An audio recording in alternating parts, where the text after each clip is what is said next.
No meio do deserto do norte da África, onde a guerra parecia se mover mais rápido do que qualquer mapa podia acompanhar, soldados britânicos começaram a perceber algo estranho. Não era um novo tanque, nem uma arma secreta anunciada com pompa. Era um blindado baixo, sobre rodas, rápido demais para ser um carro comum e armado demais para ser apenas observação. À distância, parecia deslocado. De perto, tornava-se uma ameaça real. A doutrina dizia que veículos de reconhecimento não lutavam. Eles observavam, marcavam posições inimigas e recuavam antes que o perigo se aproximasse.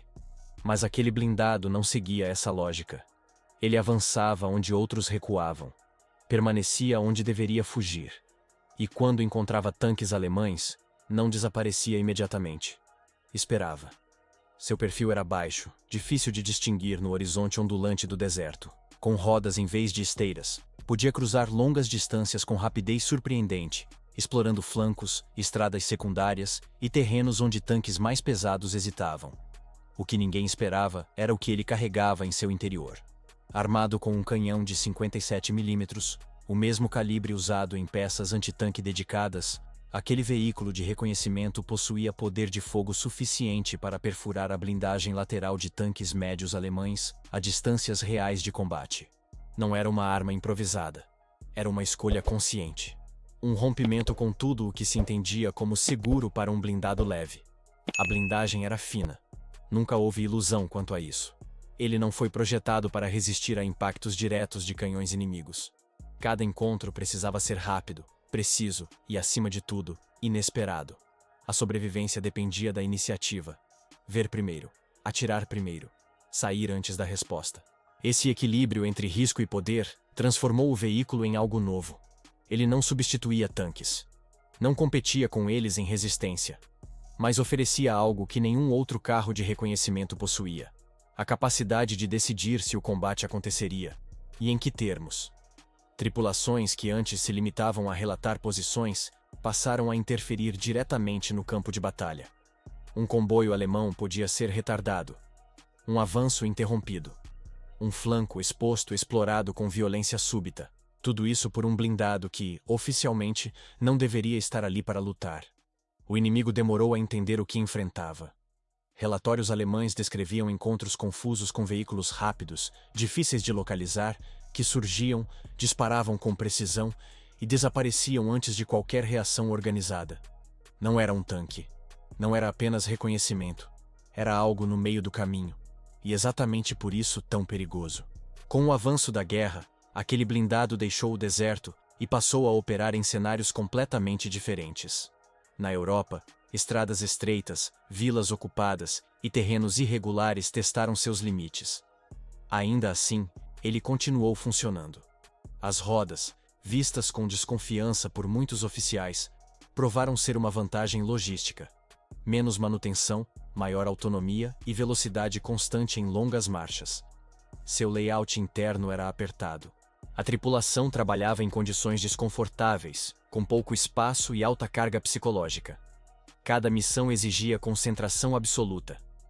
Um erro de cálculo, uma posição mal escolhida, e a blindagem fina não perdoaria. Mas quando usado corretamente, o veículo recompensava seus operadores. O canhão de 57 mm, embora incapaz de enfrentar os tanques mais pesados pela frente, era devastador em emboscadas. Flancos, traseiras, pontos fracos. A doutrina se adaptou rapidamente. O blindado passou a operar como caçador oportunista, explorando brechas e punindo erros inimigos. Não buscava confrontos prolongados. Buscava momentos. Em missões de reconhecimento avançado, ele ia além da observação. Marcava alvos, desorganizava formações e, em alguns casos, destruía veículos inimigos antes mesmo que o contato principal fosse estabelecido.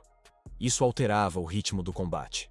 Forçava o inimigo a agir com cautela, a gastar tempo, a duvidar. A vulnerabilidade nunca desapareceu. Metralhadoras pesadas, canhões antitanque e até armas portáteis em ângulos desfavoráveis representavam risco real. Por isso, cada encontro era calculado. A vantagem estava na mobilidade e na surpresa. Quando essas se perdiam, a retirada era imediata. Mesmo assim, O simples fato de um veículo de reconhecimento ser capaz de destruir tanques médios alemães mudou a percepção sobre seu papel.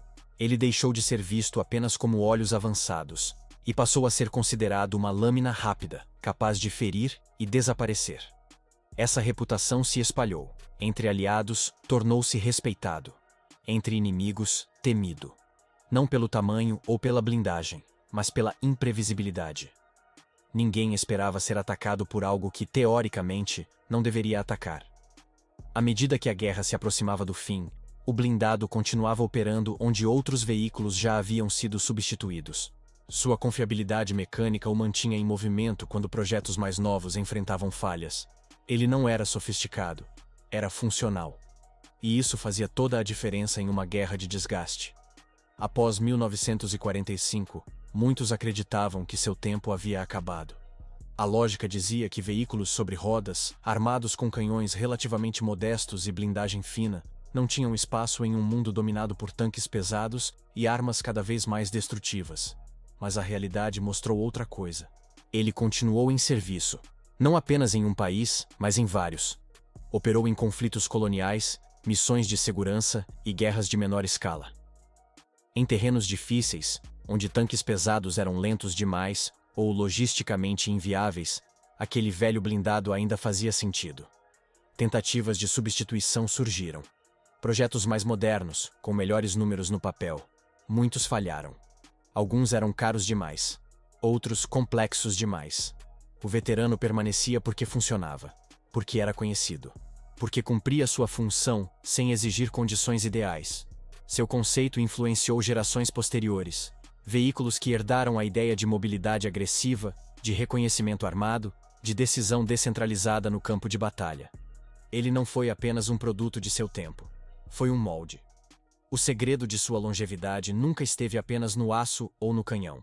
Esteve na pergunta que o criou. Enquanto outros exércitos perguntavam como observar sem ser visto, ele nasceu da pergunta oposta: como observar e ainda ter poder de decisão. Essa mudança de mentalidade redefiniu o papel do reconhecimento. Transformou observadores em agentes ativos. Deu às tripulações algo raro na guerra: escolha. Lutar ou recuar. Atacar ou esperar. Interferir ou desaparecer. Com cerca de 3.000 unidades produzidas, ele serviu em quase todos os teatros de operação onde foi empregado. Do calor do deserto às estradas frias da Europa ocupada. Do caos da guerra total ao silêncio tenso do pós-guerra. Hoje, repousa em museus, imóvel, mas ainda carregando a aura de algo que nunca deveria ter funcionado tão bem. Ele foi chamado de estranho. E era. Estranho por desafiar doutrinas. Estranho por assumir riscos calculados. Estranho por provar que regras aceitas podem ser quebradas quando alguém decide perguntar algo diferente. No fim, ele não foi o mais blindado. Não foi o mais poderoso. Mas foi um dos mais inteligentes. E na guerra, inteligência aplicada no momento certo pode ser mais letal do que qualquer espessura de aço. Histórias como essa mostram que a guerra não foi feita apenas de tanques gigantes, mas de ideias ousadas e decisões improváveis. Se você quer continuar descobrindo os lados menos conhecidos da história militar, inscreva-se no canal e ative o sininho. Seu apoio mantém essas histórias vivas. Nos vemos no próximo vídeo.